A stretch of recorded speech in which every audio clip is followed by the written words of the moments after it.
नमस्कार छात्रों। परसों हमने ऋतिकाल के नामकरण के संबंध में चर्चा की थी।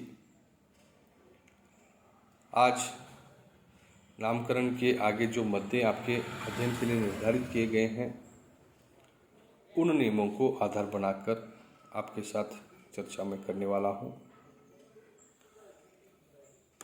अलग अलग प्रकार की प्रवृत्तियाँ ऋतिकाल में होने के कारण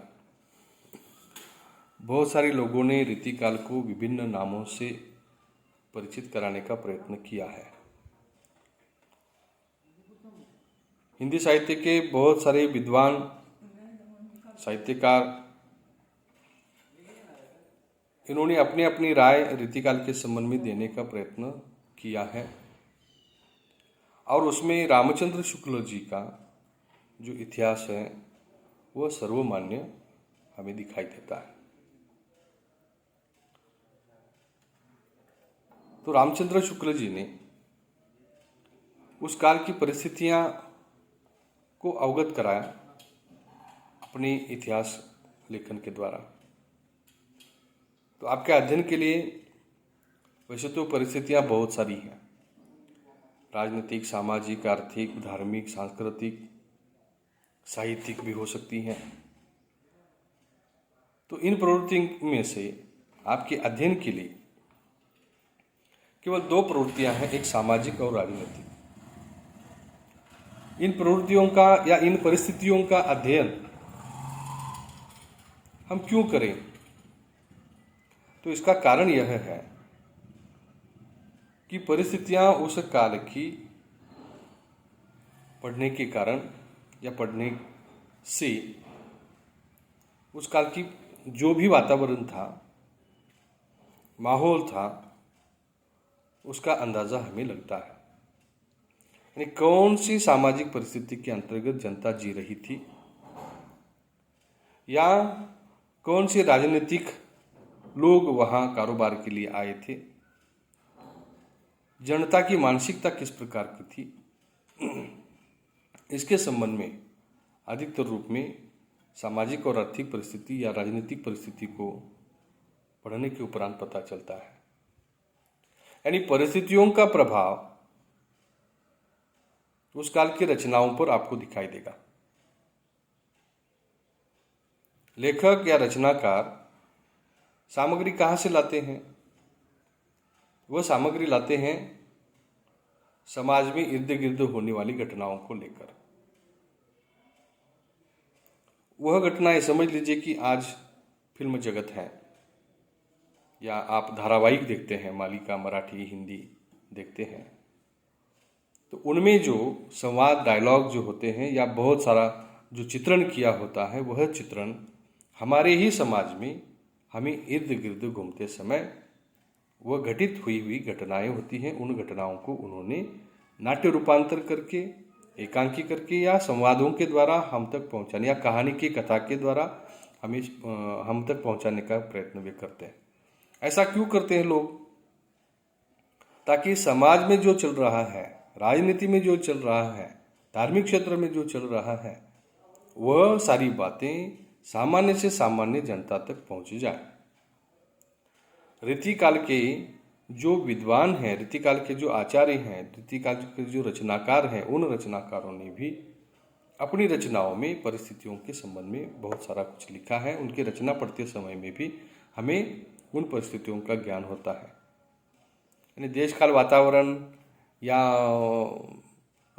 शैली किस प्रकार की थी, पद्धतियाँ किस प्रकार की लिखने की थी, काव्य के लक्षण किस प्रकार निर्माण हो गए, काव्य के लक्षण ग्रंथों का निर्माण किन किन लोगों ने किया, कौन कौन सी प्रवृत्तियाँ इसमें थी। वीर रस की भी कविताएँ यहाँ मिलती हैं, भक्ति की भी मिलती हैं, रीति की भी मिलती हैं, श्रृंगार को लेकर वर्णन मिलता है, श्रृंगार के दोनों पक्षों को लेकर हमें यहाँ वर्णन किया हुआ दिखाई देता है, संयोग श्रृंगार और वियोग श्रृंगार का वर्णन दिखाई देता है।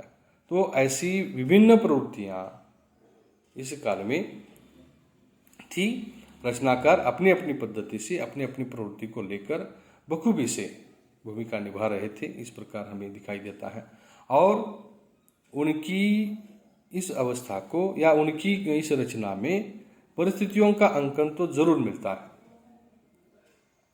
क्योंकि मैंने इसके पूर्व भी आपको कहा था कि परिस्थितियों का प्रभाव अधिकतर रूप में कहाँ होता है, रचनाकार में होता है, या जैसे कि फिल्म में मैंने कहा फिल्म में होता है, धारावाहिक में भी हमें दिखाई देता है। आपकी आवश्यकताओं जो है, जिज्ञासाएं हैं, उन जिज्ञासाओं की तृप्ति करने के लिए या उसकी क्षतिपूर्ति के लिए उसके साथ साथ जो घटित हो रहा है उससे आपको परिचित कराने का काम ये इस प्रकार की रचनाएं करती रहती है। तो सामाजिक परिस्थिति और राजनीतिक परिस्थिति देखने के उपरांत हम क्या करेंगे कि एक एक रचनाकार को लेकर चर्चा करेंगे जो आपके अध्ययन के लिए है।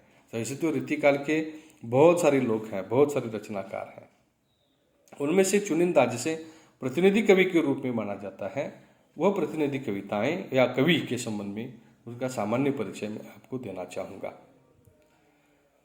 अब राजनीतिक परिस्थिति की बात आती है तो राजनीति काल मुगलों की सत्ता का परम वैभव का काल है और इस युग में व्यक्तिवादी, निरंकुश और राजतंत्र का बोलबाला था। व्यक्तिवादी का मतलब है कि स्वयं के संबंध में केवल सोचना, और निरंकुश किसी भी प्रकार का अंकुश उन पर नहीं था। अगर वे गलत काम करते हैं तो उन्हें टोकने वाला कोई ना कोई होना चाहिए था, वह हमें दिखाई नहीं देता। और परम वैभव का काल है किसके, मुगलों की सत्ता है, और मुगलों को या उनको व्यक्तिवादी होने के कारण उन पर किसी प्रकार का अंकुश न होने के कारण निरंकुश राजतंत्र का बोलबाला इस काल में हमें दिखाई देता है। और रीतिकाल के जो पूर्व सम्राट अकबर थे, उस अकबर ने अपनी उदारवादी एवं सहिष्णुता की नीति से हिंदू तथा मुस्लिमों में सांस्कृतिक समन्वय स्थापित कर विशाल मुगल साम्राज्य की स्थापना की थी। धर्म सहिष्णु होने के कारण हो या उदारवृत्ति के होने के कारण अकबर ने हिंदू और मुस्लिम एकता को स्थापित करने का प्रयत्न किया था। इस रीतिकाल का समय निर्धारण कहाँ से है, संवत 1700 से संवत 1900 तक ये रीतिकाल का समय निर्धारण है। तो इस काल में जो अकबर हैं, उन्होंने विशाल मुगल साम्राज्य की स्थापना की थी, सांस्कृतिक समन्वय स्थापित करने का प्रयत्न किया था, हिंदू और मुस्लिम सांस्कृतिक समन्वय स्थापित करने का प्रयत्न किया था। अकबर के उत्तराधिकारी जो है वह जहांगीर के कार्यकाल में विशेष कुछ भी नहीं हुआ। उसके कार्यकाल में राज्य विस्तार या विशेष गतिविधियां न के बराबर थी। सुरा और सुंदरी की भोग लालसा में या भोग लालसा उसे विरासत में मिली थी, उसके कारण इस भावना को बल दिया गया। इसका अर्थ है यह है विरासत में यानी परंपरा से चलती आई जो है उसको लेकर हम कहेंगे। तो जो जहांगीर है वह जहांगीर अकबर के उत्तराधिकारी के रूप में जो काम कर रहे थे, वे सुरा और सुंदरी में मशगूल होने के कारण जनता की किसी समस्या की ओर उनका ध्यान नहीं था और विशेष कार्य उनसे कुछ नहीं हुआ। राज्य विस्तार या विशेष गतिविधियां तो न के बराबर हो गई हैं, केवल भोग और विलास में उनका जीवन व्यतीत हो गया है। और इसके कारण अगर राजा इस प्रकार की भूमिका को लेकर जी रहा है या उत्तराधिकारी इस प्रकार की भूमिका को लेकर जी रहा है, तो बाकी लोगों का क्या होगा जो सामान्य जनता है। जैसे कि मराठी में कहा जाता है, जैसा राजा वैसी प्रजा। उसके पश्चात यानी राजनीतिक स्थिति को लेकर हम चर्चा करेंगे। अकबर की स्थिति को लेकर चर्चा की, उसके बाद अकबर ने सहिष्णुता थी, सांस्कृतिक सहिष्णुता, सांस्कृतिक एकात्मता स्थापित करने का प्रयत्न किया था। उसके बाद जहांगीर आ गए, जहांगीर ने तो कुछ नहीं किया, उत्तराधिकारी नालायक निकले ऐसा हम कह सकते हैं। उसके बाद आ गए शाहजहां। तो शाहजहां के शासन काल में रीति युग का प्रारंभ हुआ। उसके दरबार में तथा समकालीन राजाओं और सामंतों के दरबारों में वैभव, भव्यता एवं अलंकरण की प्रधानता थी। यह समय सुख, शांति तथा समृद्धि का काल था। राजा और सामंत अपने दरबारों में गुणीजनों, कवियों, कलाकारों को आश्रय देते थे। शासकों में आत्म प्रशंसा का मोह एवं संगारिक मनोरंजन की चाह थी। जिस प्रकार आदिकाल में चारण कवि के रूप में, चारण का मतलब है कि भाट या भटजी जो स्तुति करते हैं, प्रशंसा करते हैं। ऐसे चारण कवियों की भरमार अधिकतर रूप में इस काल में थी, यानी आदिकाल में।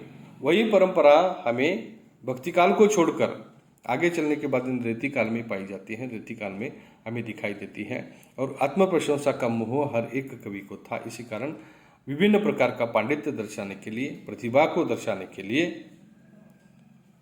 लोगों ने, रचनाकारों ने अपनी अपनी राय देने का प्रयत्न वहां किया हुआ आपको दिखाई देता है। यानी शाहजहां के शासन काल में ऋतुयुग का प्रारंभ हुआ। उसके दरबार में तथा सामाजिक राजाओं और सामंतों के दरबार में वैभव, भव्यता एवं अलंकरण की प्रधानता थी। यह समय सुख, शांति और समृद्धि का काल था।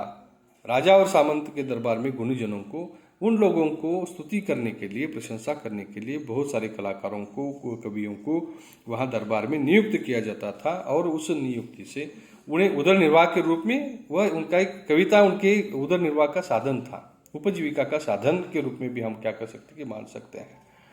ताजमहल एवं मयूर सिंहासन जैसी भव्य कृतियों का निर्माण इस युग में हो चुका था। यानी कलाकारी भी इस क्षेत्र में, इस परिस्थिति में हमें दिखाई देते, इस काल में दिखाई देते हैं। उत्तर भारत के अधिकांश राजपूत राजाओं एवं सामंतों ने मुगलों की अधीनता स्वीकार कर ली थी। मुगलों का शासन दक्षिण में अहमदनगर, बीजापुर और गोलकोंडा तक फैल गया था।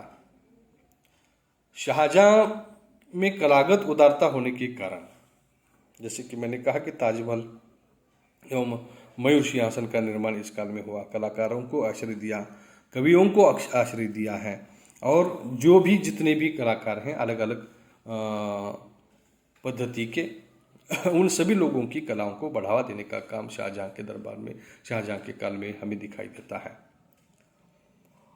शाहजहां में कलागत उदारता होने के कारण उसमें सहिष्णुता थी, उसमें प्रदर्शन एवं वैभव विलासिता की भावना प्रधान थी।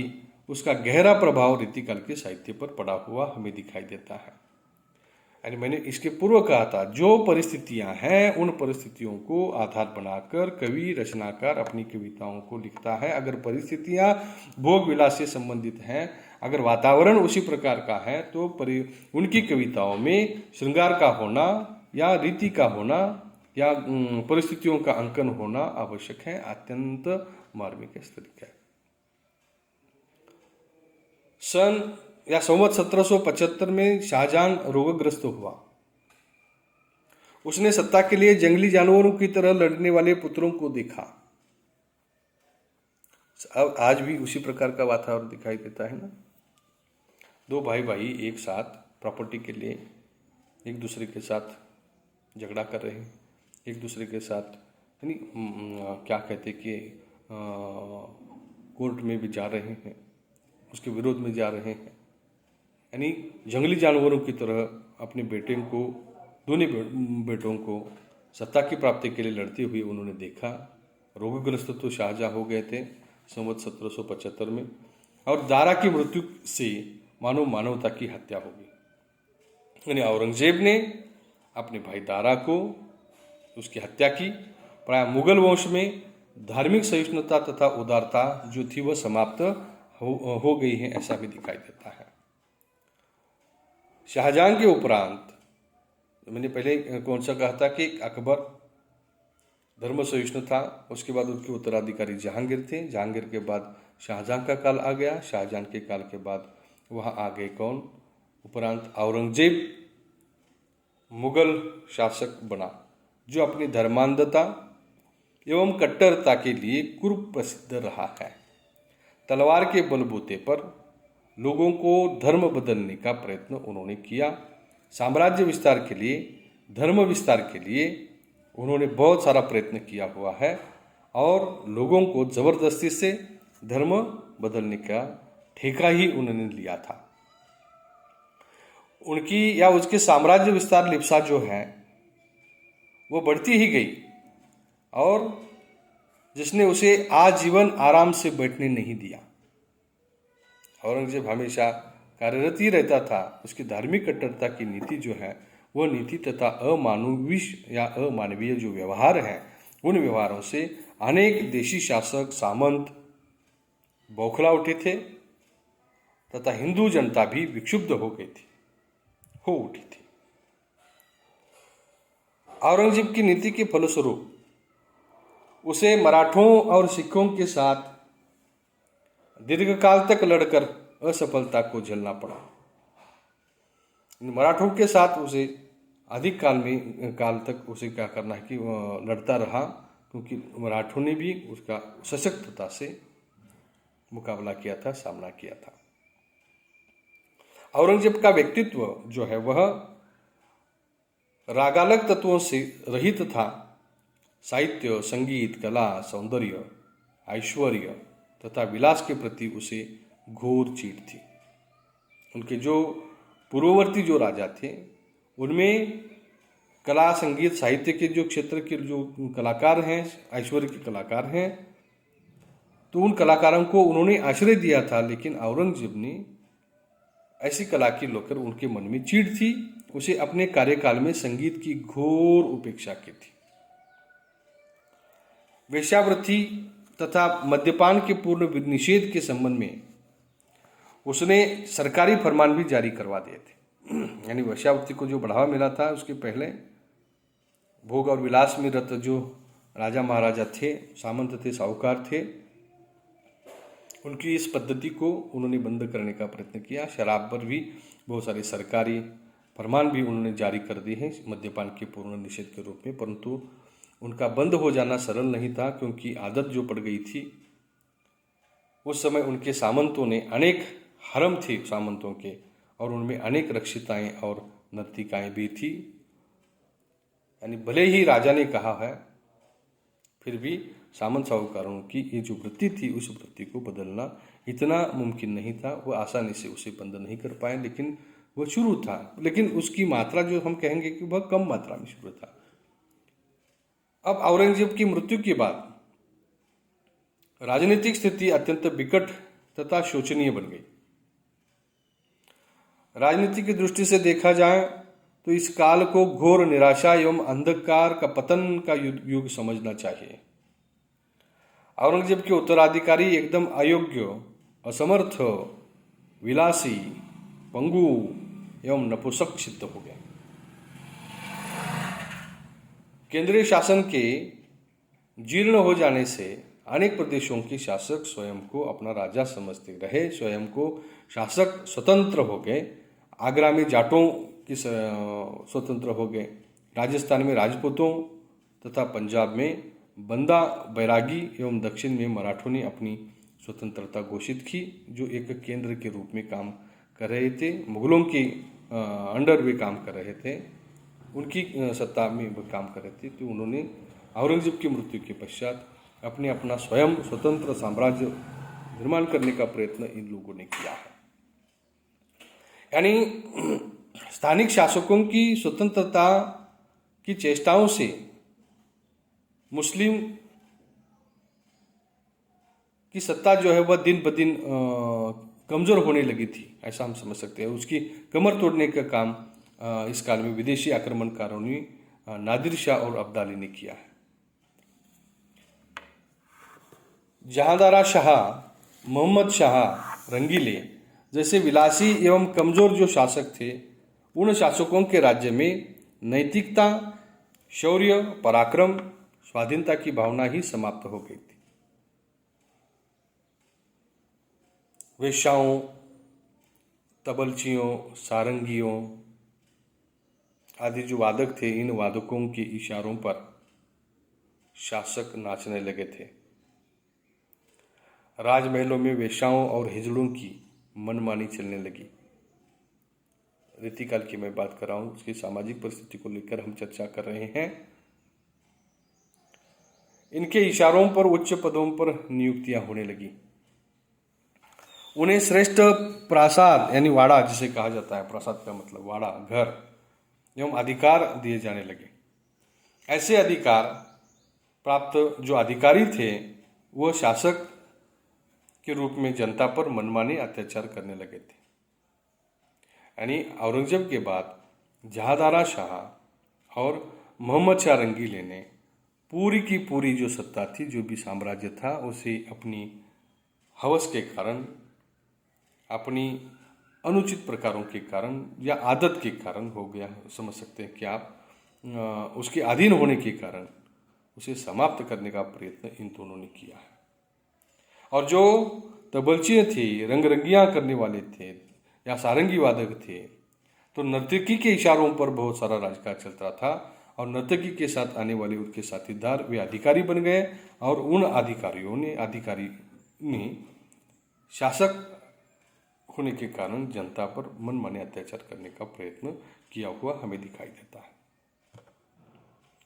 सम्राट मोहम्मद शाह की रंगीली लीलाओं के कारण उन्हें इतिहासकारों ने रंगीले की उपाधि दे दी। वह अपना समय नाच, रंग तथा मदिरापान में व्यतीत करता था। शाह को वेश्या उधमबाई से अनन्य प्रेम था, यानी उधमबाई यह मोहम्मद शाह की रंगीली की एक रंगीन, कह सकते हैं कि आप, एक वेश्या पर भी आसक्त थे। पूरा का पूरा जीवन ही उस उधमबाई पर उन्होंने न्यौछावर कर दिया था, ऐसा हम कह सकते हैं। वह कमजोर था।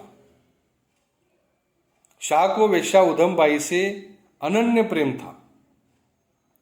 उससे उत्पन्न पुत्र ही उसका उत्तराधिकारी बना।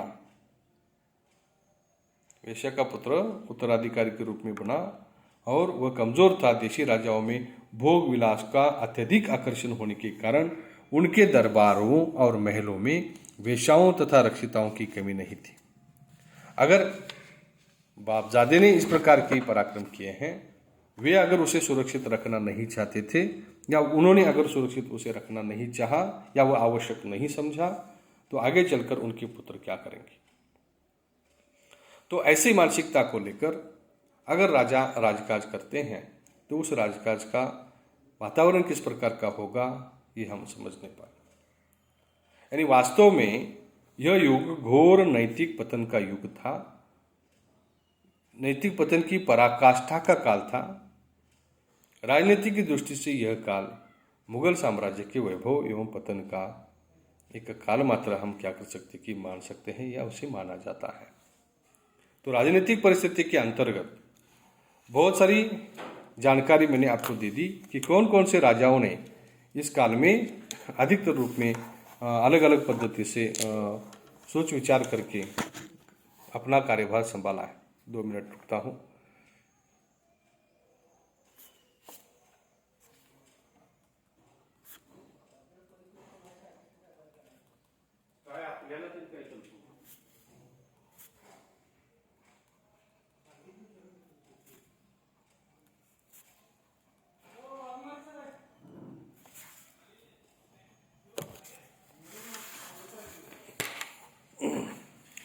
ठीक है, दोबारा हम छात्रों प्रस्तुत हो जाते हैं। अगली परिस्थिति जो आपके अध्ययन के लिए है वह परिस्थिति है सामाजिक परिस्थिति। सामाजिक दृष्टि से रीतिकाल को प्रारंभ से अंत तक घोर अधपतन का युग कहा जाना चाहिए। इस काल में सामंतवाद का बोलबाला था। जैसे कि राजनीतिक परिस्थिति देखते समय हमने इस पर विचार किया है कि वो सामंती किस प्रकार का बोलबाला था वैभव को लेकर, या दरबार में भी उन्होंने बहुत सारे कवियों को उन्होंने आश्रय दिया था और भोग विलास में उनकी जिंदगी बीती थी। तो सामाजिक दृष्टि से रीतिकाल को प्रारंभ से अंत तक हम घोर अधपतन का काल कह रहे हैं, युग कह रहे हैं या युग कहा जाना चाहिए। इस काल में सामंतवाद का बोलबाला था। सामंतवादी व्यवस्था कि होने वाले सारे दुर्गुणों एवं दोषों का प्रत्यक्ष अथवा अप्रत्यक्ष प्रभाव जनसाधारण के जीवन पर पड़ रहा था। यानी सामाजिक व्यवस्था का केंद्र बिंदु बादशाह था।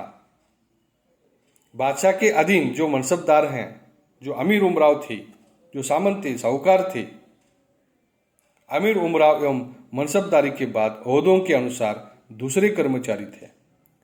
सब अपने ऊपर वाले को प्रसन्न एवं खुश रखने का प्रयत्न करते थे और खुश मग्न एवं अपनी कर्तव्य प्रति वो समझते थे। ऊपर वाले नीचे वाले को मात्र संपत्ति समझते थे और उसका उपभोग लेने का काम भी कर रहे थे। जैसे कि उदाहरण के रूप में मैं बाद में आपको इसके संबंध में चर्चा करूंगा कि किस प्रकार लोग अपने अधीनस्थ जो सहायक लोग होते हैं उनका उपयोग उठाते हैं और उनकी संपत्ति पर भी अधिकार जमा सकते हैं। ऊपर से नीचे तक शासकों का वर्ग था। यह वर्ग किसान, मजदूर एवं सेठ, साहूकार तथा व्यापारी वर्ग का शोषण करता था। किसान, मजदूर एवं श्रमजीवियों की कमाई का शोषण सेठ, साहूकार तथा व्यापारी करते थे। किसान, मजदूर एवं श्रमजीवियों का शासक और सेठ, साहूकारों एवं व्यापारी शोषण करते थे। किसान तथा श्रमजीवियों का निम्न वर्ग सभी ओर से शोषित एवं पीड़ित था। क्या यह व्यवस्था हमें आज नहीं दिखाई देती? यह व्यवस्था आज भी हमें दिखाई देती है। किसान को लेकर अगर हम चर्चा करेंगे तो उनकी जो जिसे कहा जाता है कि वह पूरी दुनिया का जग जीता है, जीवन देता है, जीवन दाता है। उसके संबंध में शासन या सरकार जिस प्रकार व्यवहार कर रही है आज, इससे बदतर व्यवहार आपको रीतिकाल में दिखाई देते हैं। यानी शासक वर्ग जो है उनका शोषण करता था, व्यापारी वर्ग, साहूकार वर्ग कर्ज देकर या ऋण दिलाकर दिखाकर उनकी संपत्ति हड़प करने का प्रयत्न करते थे। यानी हमसे अधीनस्थ जो काम करने वाले हैं वे लोग हमें केवल संपत्ति का एक साधारण स्वरूप ही दे देते हैं, ऐसा हम समझ सकते हैं। साधारण वो उनका एक क्या है कि पैसे कमाने का एक तरीका है या बड़े होशियार अमीर होने का एक तरीका हमें दिखाई देता है। किसान तथा श्रमजीवियों का निम्न वर्ग सभी ओर से शोषित एवं पीड़ित इस काल में था। अकाल, अतिवृष्टि जैसी सांस्कृतिक या प्राकृतिक जो आपदाएं हैं, प्राकृतिक संकट जो है, उन संकटों के साथ साथ निरंतर हमेशा युद्ध होते थे। सेनाओं के प्रयाणों आदि के कारण इस वर्ग की आय की एकमात्र साधन कृषि की हानि होती थी। सामान्य जनता जो किसान थी उसे सताने का काम अधिकतर रूप में इस काल में हुआ। जो भी युद्ध होते थे या सैन्य बल जो पैदल जाता था वह जाते जाते पूरी उनकी फसल को काट देते थे, पूरी उनकी फसल को बर्बाद करने का काम इस काल में हुआ है। इसी कारण सामाजिक स्थिति से अगर हम देखेंगे तो यह काल अधपतन का काल है। सामाजिक जनता को अगर वह न्याय नहीं मिल रहा, साधारण जनता को अगर इस समय में न्याय नहीं मिल रहा है तो राजा का वहां होना या न होना एक बराबर है। श्रमजीवी वर्ग को किसी न किसी की बेगार करनी पड़ती थी। बेगार करने वाले श्रमजीवी मजदूर जो है उसको पारिश्रमिक के रूप में नाम पर कोड़े की मार झेलनी पड़ती थी। यानी आज काम के बदले दाम दिया जाता है, लेकिन वहाँ काम के बदले आराम भी नहीं दिया जाता था, उन्हें कोड़े से मार दिया जाता था, कोड़े से उनको मार झेलनी पड़ती थी और काम करना पड़ता था। ऐसे हालात अगर किसी समाज में आज अगर दिखाई देते हैं या उस काल में दिखाई देते हैं तो परिस्थितियाँ किस प्रकार की थी आप समझ सकते हैं। शासक, सामंत और अमीर उमराव जो थे वो अमीर उमराव का वर्ग ऐश्वर्य एवं वैभव विलास में डूबा हुआ था।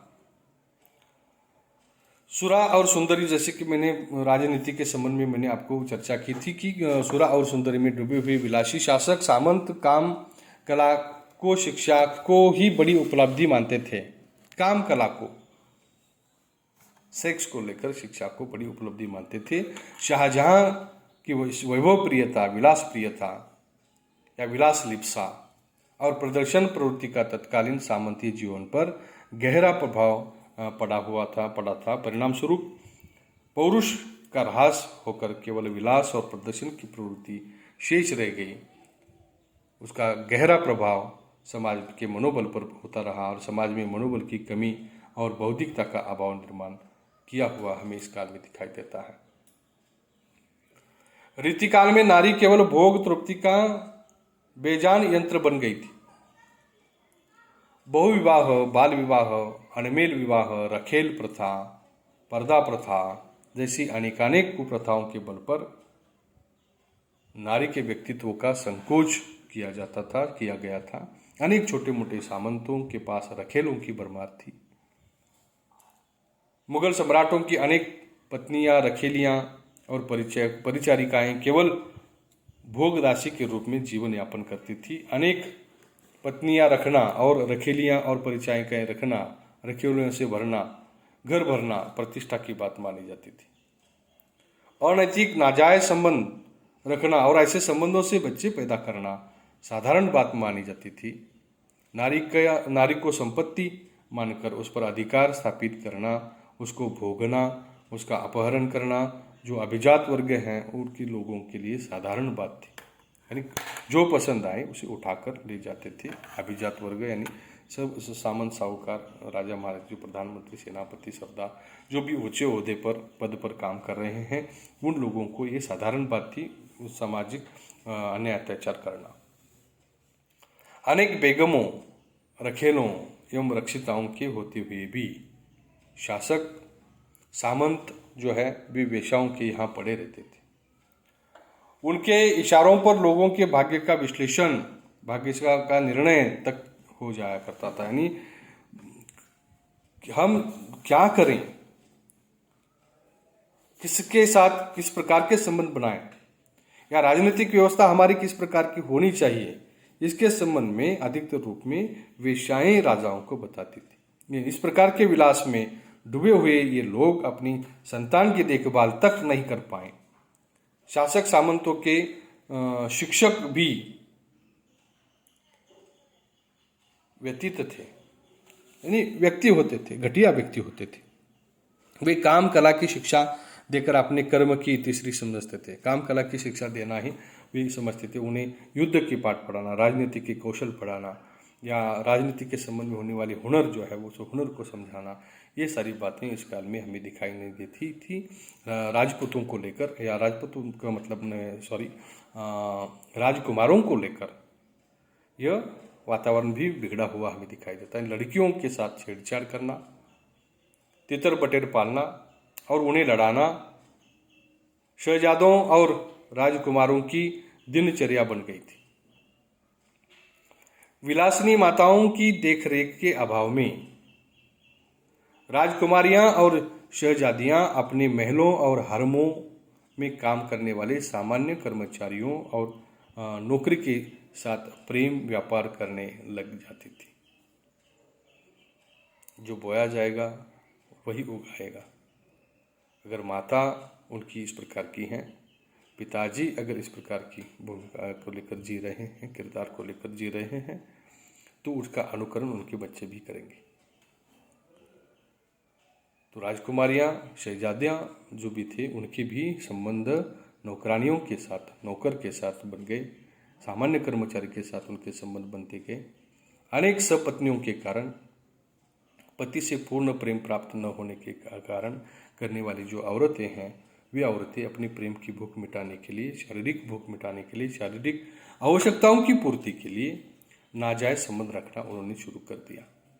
यथा राजा तथा प्रजा, ये जो उक्ति है, यह उक्ति इस काल को पूर्णतया लागू होती है। नारी को केवल विलास और मनोरंजन का साधन मानना, उसके शारीरिक लावण्य और कोमलता को ही महत्व देने की सामंतीय सोच का बुरा प्रभाव समाज पर हुआ है। समाज में नारी को केवल वस्तु के रूप में स्वीकारा जाता था। उसकी अनुपम शक्ति, संपन्न अंतरात्मा जो है, अंतरात्मा की ओर कोई ध्यान नहीं देता था। रूढ़ी परंपरा और अंधविश्वासों के कटघरों में उसे कैद कर उस पर अमानवीय अत्याचार किए जाते थे। नाचपान, नशापान, वेश्यावृत्ति समाज जीवन का अभिन्न अंग बन गया था।